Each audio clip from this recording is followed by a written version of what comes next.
Hi, welcome to Tool versus Tool, brought to you by Startup Show San Diego and the two experts that bring you marketing Mondays at EvoNexus, which you can get at the evonexus.org. I think there's a Marketing Monday. I'll find the link and put it in the chat while you're up there. But one of the big challenges that we have is when Randy and Chris go do their Marketing Monday, it's an hour packed of tactics and strategy and experience and stories. And there's not really a lot of time to delve into any of the tools. So this is a deep dive to compare two tools. And most importantly, who should use the tools and when? That's something that a lot of people don't talk about is when should I pay attention? When should I care? So we have two experts that have done this for a lot of years over a lot of different markets, everything from tiny, small startups to Xerox and big companies. So a lot of experience. So Chris, welcome. Thank you very much. Today we are talking about usability testing.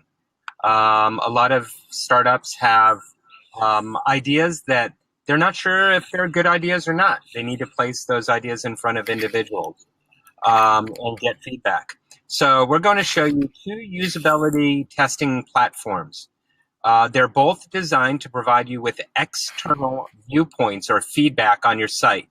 So that means it's not just you thinking it's good, and it's not your friends and family who tend to say nice things to you. These are external viewpoints.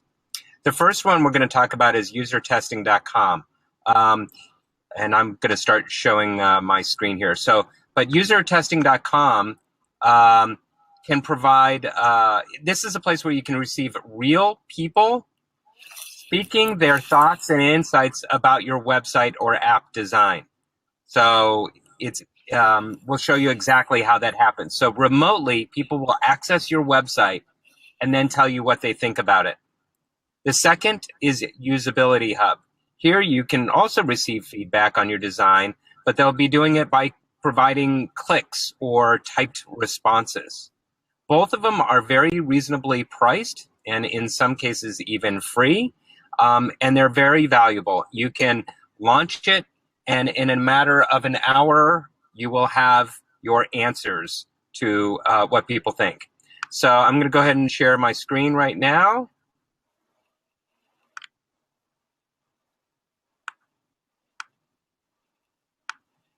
So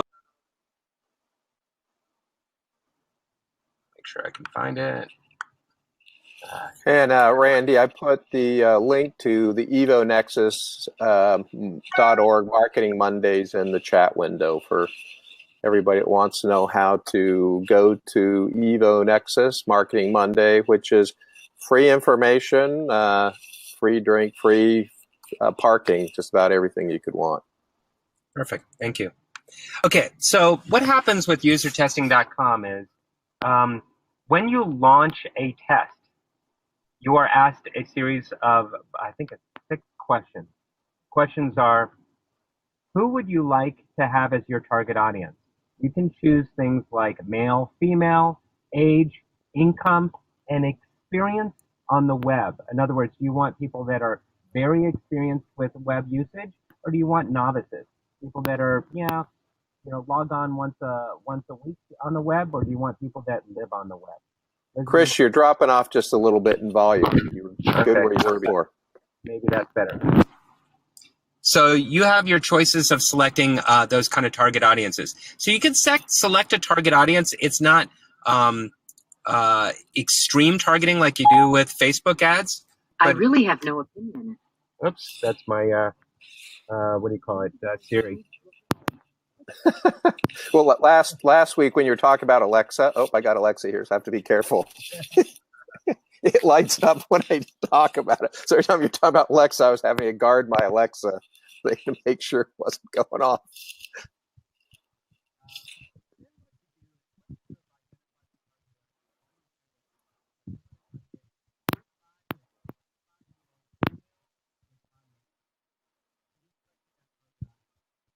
Then what I said is I wanted them to review our we, website. We can't hear you anymore, Chris. We're gone again. Can you hear me now? Perfect. Okay. So you select your target audience, then you upload your, or actually you just try to provide a link to your website, and then you ask, or you can provide a question to the end user. What do you want to ask them to do? What do you want, what objective do you want to see happen? For example, one of the questions can be, when you come to the website, what is the first thing that comes to your mind? Second question, what do you think this company does? Third question, do you trust this company? Things like that. And that will provide you, and then what happens is the person on the other side will start reviewing the website and then answering your questions out loud into the microphone. So the best way to understand this is to see it. So what we tend to do is we tend to upload, whether it's our own website or even competitive websites, into the system and ask a series of questions. I'm going to go here down to this one right here, the perfect workout. We created a landing page, and in the landing page, we wanted to see what people thought of it.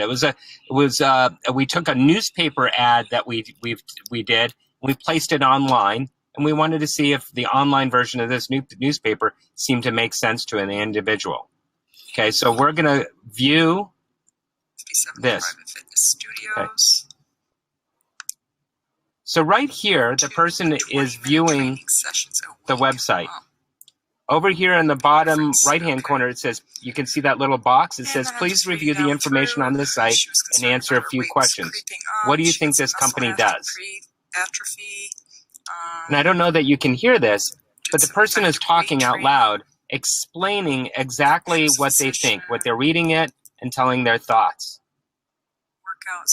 So, Chris, when you do this, and people feel free to write your questions or examples into the chat window, but does this just go what they see and hear, or do people typically ask any other questions about what they know or think or feel about themselves or what they do? In other words, are there any kind of psychographics, demographics that go outside of just what they're looking at, or is it solely to look at the website?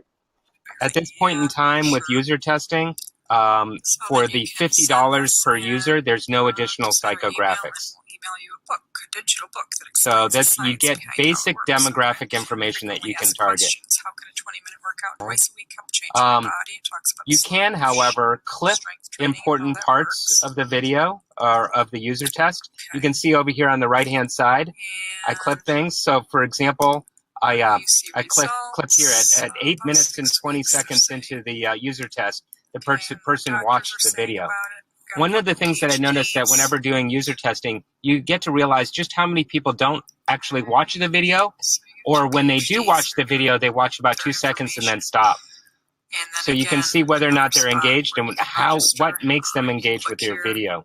You can see, I put here, she watched the video, she skips parts of the video, she scanned through it, she liked it, then she goes on, she likes the testimonials and physician recommendations, she found it believable, et cetera, et cetera.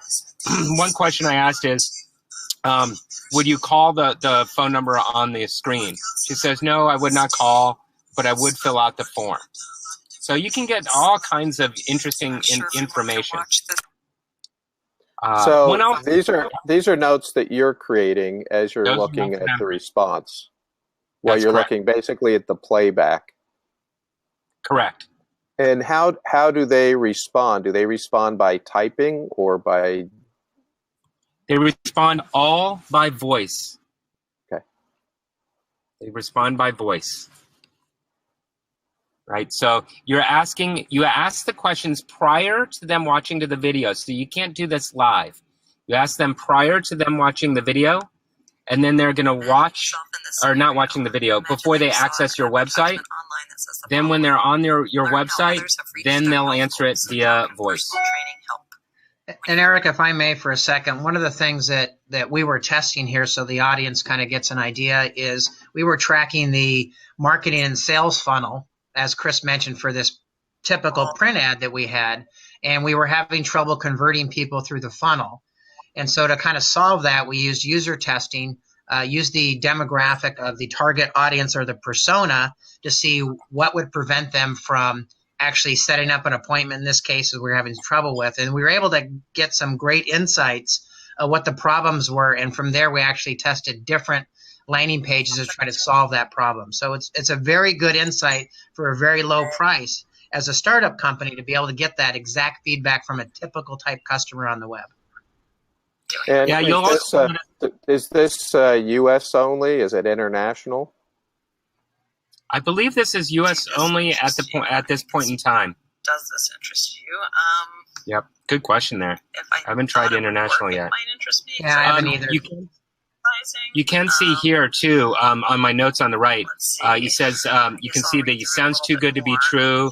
I'm a little bit skeptical. Feels scammy. Doesn't look legitimate. Some cases you run into people like that. Yeah. I'm sorry, I thought I heard somebody say something.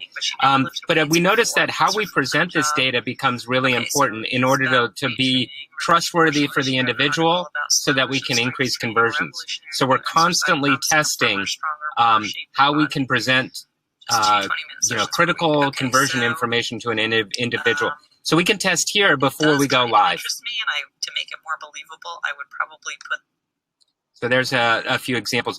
We also put this in front of competitive websites. You can upload any link or URL you want. It doesn't have to be your own company, and get people's viewpoints on what they think. So here you can see it's a 40 to 55 person in the United States that makes $40,000 to $150,000 a year. And I'm testing an insurance website here, for example. So it's a wonderful way to get fast feedback. Usually we'll do 5 or 6 individuals, and at the end of listening to 5 or 6 individuals, you'll get the same comment from 5 or 6 individuals. If you do get that exact same comment, you know you have an issue that you need to tackle. Right? Good stuff. This is $50 a person, $50 per test, rather, and that's one person per test. Okay, the next we have is Usability Hub. Usability Hub, like I mentioned before, also provides you feedback, but rather than providing feedback by somebody speaking or talking their thoughts, people are providing click data and or they'll type in an answer. So there are, I think it's 4 different types of tests. They have a 5-second test, which means that you present your look and feel of your website, and then it immediately vanishes after 5 seconds. And then they're asked the question, what do you remember about what you just saw? What does the company do? Right? How many times have you been to a website and you can't figure out what the hell they do? So this is to verify that you've done a good job with that. There's also here the click test. So you can ask somebody, go to this website and go to your shopping cart to figure out if the order's been shipped. Then you show your website and you find out where somebody's clicked. Did they click in the right location? Question test, where you can ask them a question just to get feedback. Hey, do you think that this is a trustworthy site? Another one is a navigation test, which is go try to complete a purchase and you can see where they click throughout your site. And the last but not least is a preference test. This is the one Randy and I tend to use the most. Where you have an idea, you're not sure which banner to use, not which logo somebody likes. You put 2 in front of them and you find out what they choose. Now, I'm going to just show you a couple right here. One was, Randy and I have done this too before, is looking at naming companies. Here is what we did is we placed instructions where we are saying we're trying to identify the best possible name for a new company.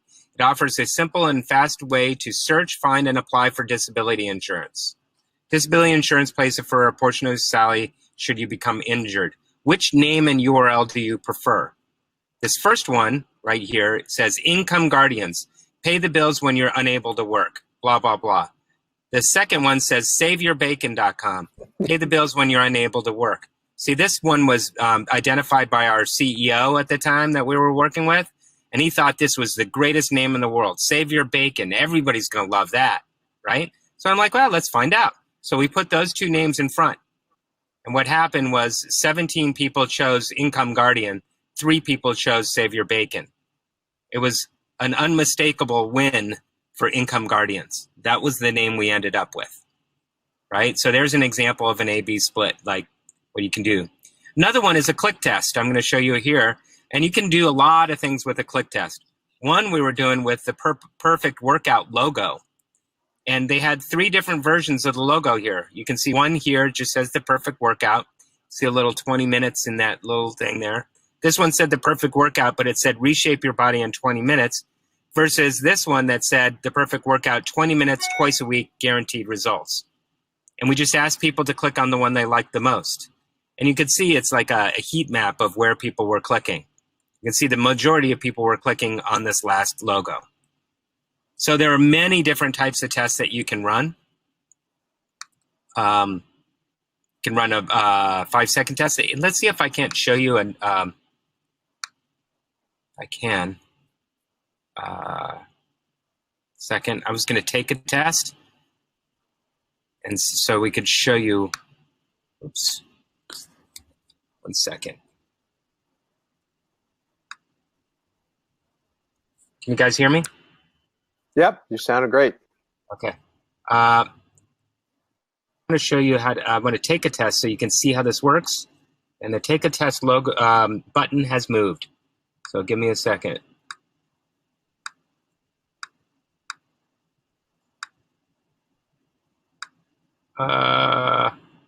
Hey, Chris, there it is. while you're doing that, another thing to mention about these websites, it's important is you need to be using them constantly, because one thing Chris and I noticed, just like Facebook advertising, they tend to upgrade the website quite a bit and move buttons around. So this is not an uncommon thing for even Chris and I, who are in here a couple times a week. And so it's just good to know this software well. So I thought I'd just mention that, Chris, because we do run into this quite a bit. Always. Okay, so here's one. It says you're about to do a question test. Read the instructions carefully, click the start button, blah, blah, blah. So let's go ahead and take one. It says, please read the instructions below. Please explain your association with this word. Townie. Overall, is being a townie a good thing or a bad thing to you? Good thing, let's say. Please describe how you think of a person who is a townie, a local. If townie were the name of an app, what would you think of the app would be about? Local recommendations. Submit. Okay, thanks. So now you've provided some information back to the designer or to whoever. So that's an example of a question test. Okay, so that was just an example of one. I'd have to input some more credits to take another one. You get the idea. So we provided some feedback on 2 different usability platforms. One is usertesting.com, which is $50. The other one is Usability Hub. You can get started with some basic tests in Usability Hub for free, and then there's pricing that's very inexpensive for as little as, I think you can buy some credits for as little as, oh boy, they upped the price. They've been getting big. So you can do some for free and others for $80 a month. But the amount of information you get from it is amazing. So those are 2 usability testing platforms that we're using. But that's pretty cool that you can do this mobile. I know. It is. You know, one of the other things, Eric, that I thought I would mention about this, that Chris and I use this for, and Chris showed a demonstration of this, whether it's your sales or your marketing department, there's very good intel in here where normally, Chris and I have done this before. It's called focus groups. And doing a focus group is a very expensive proposition. And this actually gets you kind of like doing a focus group without all the banter. So usually when you put a focus group together and you get folks in the room, they tend to influence each other in the room, and you don't always get the greatest feedback. And Chris and I have noticed this before in our careers in the past. With this type of testing, you get some really exact answers, like the example he showed for the perfect workout. We got some great examples, paying $50 a user, of the actual persona demographic, and it was really resonating to find individually they all had a very resonating, saying the exact same thing using different words. You'd be very hard pressed to get that out of a focus group. And it would cost you way more than $250 to get 5 people's opinion to get them all in the same room together. So that's one thing I want to point out about this testing that's really very valuable, and it's really helped quite a bit. The other thing is, Chris was showing, you can not only test websites, logos, colors, buttons, click paths, but you can test landing pages. So you can actually test your nurture paths that you're trying to develop.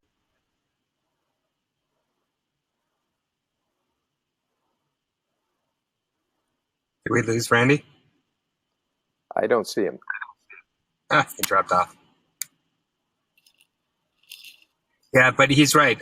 What you can do is test your nurture path. See if your messaging is understandable and people are following the click path, and just basically understanding what you've built. Do they see the same thing you see?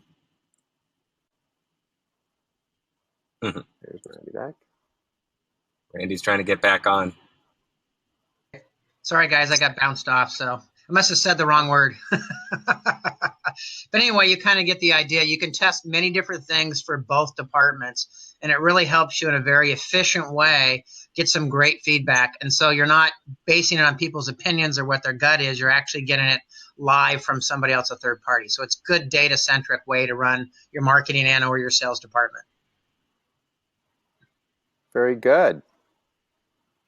So looking this from the traction level, you know, we have startups where we're working out of our home in Starbucks, and then maybe we're doing flex desk space in a co-work, and then we've got our own section or a bunch of us working to move the own office, you know, kind of that like seed growth and scale. Who uses what tool when? When do you decide that, oh, I need to pay attention to this stuff, and how do I get in? Sure, it's a great question. I'll give my 2 cents and I'll let Chris pipe in. And if I get cut off again, I apologize.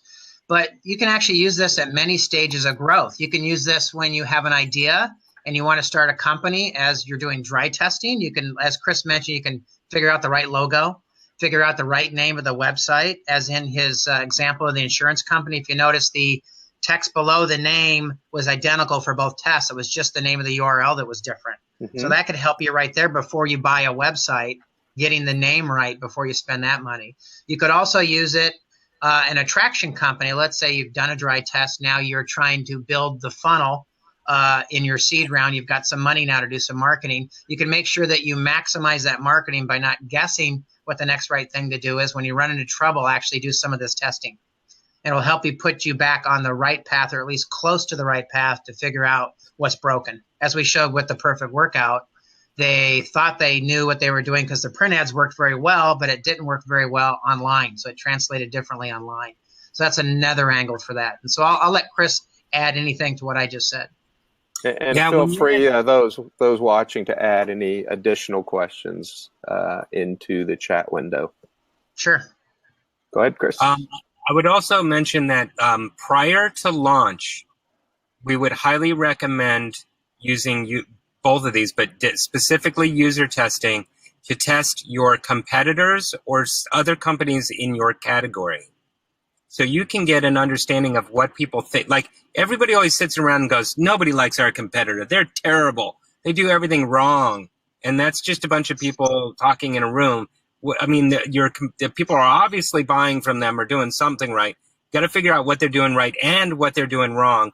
Once you know exactly what they're doing wrong, according to what external people are saying, then you can dig into that and open it up and take advantage of that knowledge.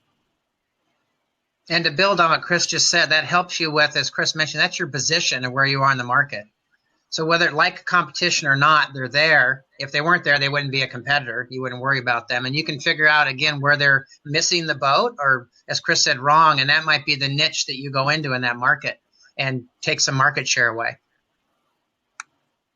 Great. We've got just a few minutes left, about 3 minutes or so. So when do you use a usability hub and when do you use user testing? What's the bottom line? If you could only use one, only pay for one, which one would you use? Which one is the most generally useful? I think there's two parts to that question, Eric, and I'm going to let Chris answer. It depends on where you are as a company. I really do, because they're both great tools. I don't think there's one tool. So if you're just starting out, you're an idea and you're starting a company, you might use the user testing to get the logo right, the color right, the URL right. But once you get going and doing traction, Usability Hub, as you saw in those examples, will help you fix your funnels and give you some insight on that, because you really don't have funnels built until you're actually a company. So that's kind of where I would use them. So I don't think it's one answer, one or the other. It depends on where you're at as a company and what stage you're in. And Very what kind good. of question? What kind of question you're trying to get answered?